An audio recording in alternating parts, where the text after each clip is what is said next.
全球移民动向，移民简报整理。美国人前往欧洲享受廉价的美好生活。纽约时报，美国人正在大量迁移到南欧城市，如雅典、巴塞罗那、里斯本和马德里，被温和的气候和低廉的生活成本所吸引。到2022年，有近1万名美国公民居住在葡萄牙，比2017年增加了 239%， 其中美国人愿意为每平方米支付的费用最多。西班牙最近推出了数位游牧签证，允许远端工作者在该国居住更长的时间。然而，对美国人来说，便宜的东西对当地人来说却很昂贵，导致一代人无法启动。与美国同龄人相比，超过 90% 的35岁以下的南欧人仍然住在家里。当地人在已经被 Airbnb 和企业房地产投资扭曲的市场中，与富有的外国人争夺住房。意大利也正在引入数位游牧签证，希望吸引远端工作者，并像西班牙、葡萄牙和希腊一样提振其经济。特别是里斯本，在该国生活和工作的人们已经不再负担得起，公民现在面临驱逐和城市不可预测的租金上涨。然而，财力雄厚的外国人和公司的求爱并非偶然，因为葡萄牙、西班牙和希腊一直希望吸引人才，提振经济和刺激发展。许多美国人已经接受了当地人改用英语的生活，因为这种语言在欧洲城市非常普遍。然而，虽然许多美国人认为他们来到这些南欧城市是变革性的，但当地人正在努力跟上不断上涨的房地产价格、通货膨胀和其他经济挑战。对付非法移民，澳大利亚如何编写停船剧本？ BBC， 英国政府正在依靠其新的移民法案来阻止小船穿越英吉利海峡。该政策引人注目的口号与10年前在澳大利亚使用的口号相同。对于许多澳大利亚人来说，听到英国首相里希·苏纳克 Rishi Sunak 承诺停船是一个似曾相识的时刻。去年，超过45000名移民乘坐小船穿越英吉利海峡到达英国。2013年，澳大利亚人目睹了2万名移民进行类似的危险旅程。根据托尼·阿伯特 Tony Abbott 的主权边界行动政策，移民船只将被拦截，要么返回他们出发的地方，要么将船上的人带到海外岛屿拘留中心。澳大利亚国立大学政治学讲师 Kim Huynh 认为，澳大利亚绝对写了这个剧本，我们仍然在写它。澳大利亚的政策包括离岸处理、强制居留、禁止公民身份和海上回头，以前在2001至03年期间使用过。在澳大利亚，2个主要政党，右翼自由党和左翼工党，仍然支持其背后的政策。他们认为，该国的成功在于政策组合共同阻止寻求庇护者。然而，有些人认为离岸加工几乎没有影响，如果有的话。Win 博士说，对离岸居留者的待遇往往相当于酷刑。澳大利亚被指控违反国际法，违反了对难民和寻求庇护者的义务。英国内政大臣苏埃拉·布雷弗曼 Suella Braverman 承认，最新的计划突破了国际法的界限。澳大利亚前外交部长兼外交官亚历山大·唐纳 Alexander Donner 曾就边境政策向英国政府提供建议。他承认该国将不得不改变其法律并收回人权保护，以有效地利用这些政策。即使在2013年的高峰期，抵达澳大利亚的船只总数也不到目前英国年度数位的一半。虽然澳大利亚是国际条约的签署国，但它没有类似于英国人权法或欧洲人权公约的具有法律约束力的人权框架。为什么移民选择加拿大的人数创纪录？ BBC， 随着越来越多的移民从拉丁美洲、加勒比海和阿富汗抵达，加拿大欢迎难民的声誉正面临新的压力。去年，近4万名寻求庇护者从纽约州北部一条偏远乡村公路尽头的一个非官方边境点进入加拿大。尽管在 COVID-19 大流行期间关闭了避风港，但对避风港的需求仍然存在。寻求新家园的移民认为，美国对难民来说是不可行的，因为那里的说法可能需要数年时间才能被听到，他们感到不受欢迎。特朗普时代的一些大流行政策仍在实施。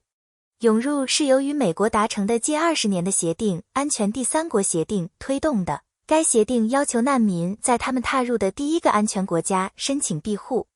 来自美国的移民会在加拿大边境被拒之门外，但纽约州北部的罗克瑟姆路是一条非官方的道路。加拿大说明那些逃离战争和冲突的人的声誉，使其成为一个受欢迎的过境点。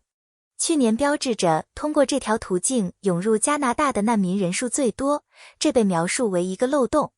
这也导致边界两边对这条道路感到沮丧，越来越担心其安全性，并对那些踏上旅程的人的未来感到担忧。加拿大总理贾斯汀·特鲁多 Justin Trudeau 驳回了关闭过境点的呼吁，暗示这将导致其他可能更加危险的地点的边境交通增加。然而，魁北克省省长弗朗索瓦·莱高 François Legault 称这种情况难以为继，称服务已被推到边缘，一些移民因此面临无家可归，这给魁北克的社会供应带来了压力。由于 COVID-19 大流行，许多移民一直在努力维持生计，有些人在等待评估他们的申请时求助于食品银行和其他社会支援。欧盟专员说，欧洲必须找到拯救移民生命的方法。法国国际广播电台，欧盟内政部长伊尔瓦·詹森 Ylva Johansson 表示，欧盟需要为移民提供合法途径，以阻止人们试图穿越地中海的危险旅程并挽救生命。欧洲的庇护申请数量已接近2015至16年难民危机高峰期的水准，当时有100万难民来到欧洲大陆。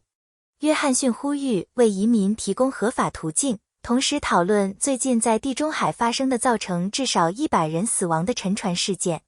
周二，在法国斯特拉斯堡举行的一次会议上，欧盟委员会公布了其管理欧盟外部边界的计划，强调改善成员国与欧盟机构之间的合作是关键。委员会副主席玛格丽蒂斯·希纳斯 Margaritis Schinas 也批评了英国政府将寻求庇护者驱逐到卢安达的计划。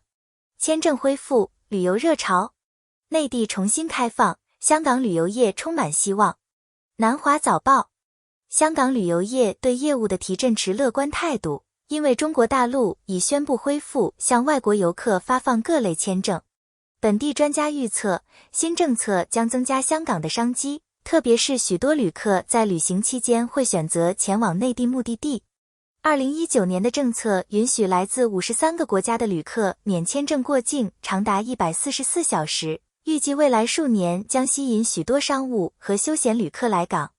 在德国，企业对最新消息表示欢迎。香港德国商会会长约翰内斯·哈克 Johannes Hack 强调了与人面对面交谈的好处，而欧洲商会主席伊纳基·阿马特 Inaki Amadi 则表示，最新的放松是好消息。与此同时，一位乐观的英国记者一直渴望他的父母在他搬到上海后探望他。他说，最新的旅行新闻是一种解脱。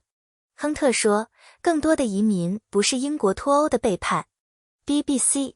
英国卫生大臣杰里米·亨特 Jeremy Hunt 表示，为某些建筑工人提供更容易获得英国就业机会的预算决定并不是对英国脱欧公投的背叛。有关移民的规定在预算中有所放宽，亨特表示这是英国退欧投票的重要部分。移民咨询委员会建议将5个行业添加到政府的短缺职业清单中，为这些工人提供英国的技术工人签证。英国脱欧公投后，有关欧盟国民自由流动的规定于2021年结束。截至2022年6月的一年中，英国的净移民人数略高于50万人，同比增加 33.1 万人。虽然工党已经接受了对技术工人的需求，但他声称他宁愿培训英国工人来填补职位空缺。影子总理雷切尔·里夫斯 Rachel Reeves 认为，移民工人不会成为该党解决技能短缺的首要任务。保守党政府尽管放宽了对建筑工人的规定，但仍打算将英国的净移民人数减少到数万人。拜登的边境政策面临阻力。外交政策，拉丁美洲政治家和人权活动家批评拜登的移民政策，声称这与他的前任的严厉做法相似。在过去4年中，各种政府和非政府组织在一个框架下制定了计划，以便与拉丁美洲国家建立更多的合法移民途径。委内瑞拉难民和移民机构间协调平台是一项联合计划，利用了该地区许多团体的资源和专业知识。今天在布鲁塞尔举行了为委内瑞拉移民2023至2024年应对计划提供资金的认捐会议。然而，批评人士声称，捐助者疲劳部分解释了短缺，前几年的预算在7亿至17.9亿美元之间。美国的移民政策因在寻求庇护者的测试计划中移动应用程式和照片应用程式功能而受到批评。据报道，这是有问题的。随着政策改革计划于5月推出，抗议者声称，尽管拜登做出了选举承诺，但他对移民的态度与唐纳德·特朗普相似。接受大量委内瑞拉移民的拉丁美洲国家概述了支持已经在本国的移民人口的必要性，但许多人强调需要为移民的法律途径建立一个更好的框架。与此同时，尼加拉瓜总统丹尼尔·奥尔特加 Daniel Ortega 在接受教皇弗朗西斯 Pope Francis 采访后，要求关闭尼加拉瓜驻梵蒂冈大使馆和梵蒂冈驻马那瓜大使馆。他在采访中将政府比作希特勒或共产主义独裁。普京对年轻人的战争外交政策。据记者卢西安金 Lucian Tim 称，俄罗斯的新一代年轻人是该国未来的希望，尽管他们一生都生活在弗拉基米尔·普京总统的统治下。年轻的俄罗斯人长大后比他们的父母一代有更多的机会，包括能够旅行、上网和接受教育，以及出国留学和创业。这位记者警告说，这种新发现的个人主义现在正受到普京在乌克兰的战争的威胁，这场战争夺走了数千名年轻人的生命。此外，普京将年轻人视为对他的政权的威胁，因为他们可能比他活得更久，并可能重新定义俄罗斯人的意义。由于1990年代俄罗斯经济动荡期间，俄罗斯出生率急剧下降，新一代相对较小。但是，从未有一代俄罗斯人在成长过程中拥有如此多的出国留学、旅行或创业的机会。高速互联网不仅打开了一扇通往世界的窗户，而且为崭露头角的企业家提供了一个市场。年轻的俄罗斯人在全球化的世界中似乎自信而自在。与他们的父母不同，他们的父母在苏联后期令人窒息的墨守成规中长大。这些年轻人是个人主义者。年轻人偶尔表现出反对普京政权的迹象，特别是在抗议反对派领导人阿列克谢·纳瓦尔尼被监禁和虐待的抗议活动中。然而，俄罗斯社会仍然受到普京及其支援者的严格控制，导致许多人逃离该国。这位记者总结说，年轻的移民不太可能以目前的状态返回俄罗斯。在意大利海岸，移民悲剧后，同理心与沮丧交织在一起。纽约时报，在意大利南部卡拉布里亚海岸的一艘船只断裂2周多后，造成至少86人死亡。该国仍在努力寻找失踪者，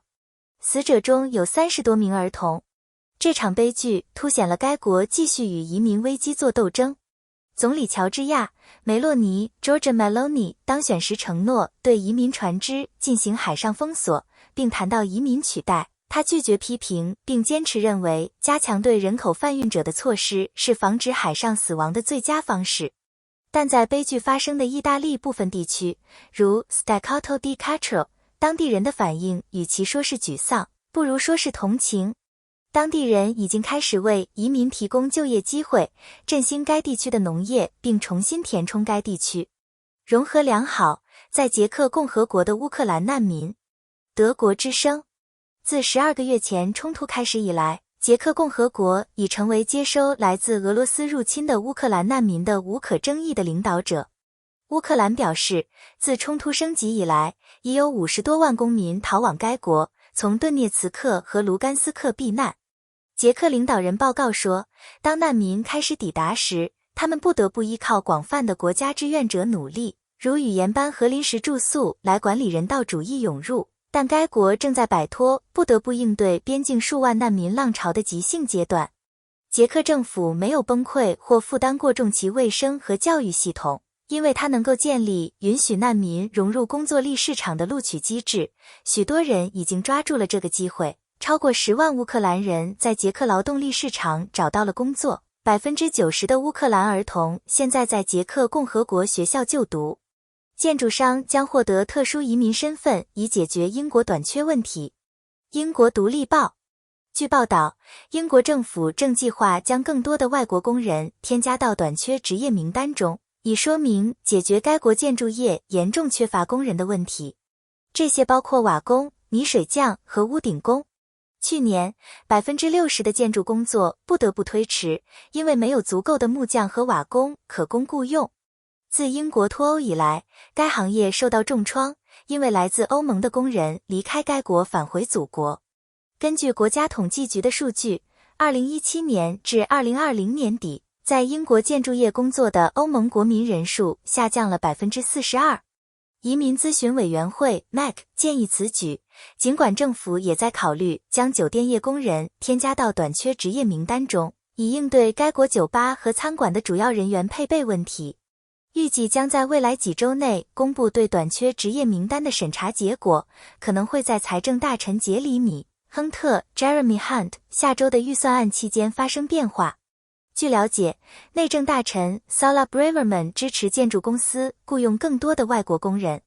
正如我们上个月强调的那样，欧洲改革中心和英国在变化中的欧洲进行的一项研究发现，英国脱欧导致该国工人短缺约33万人，其中大部分是低技能部门。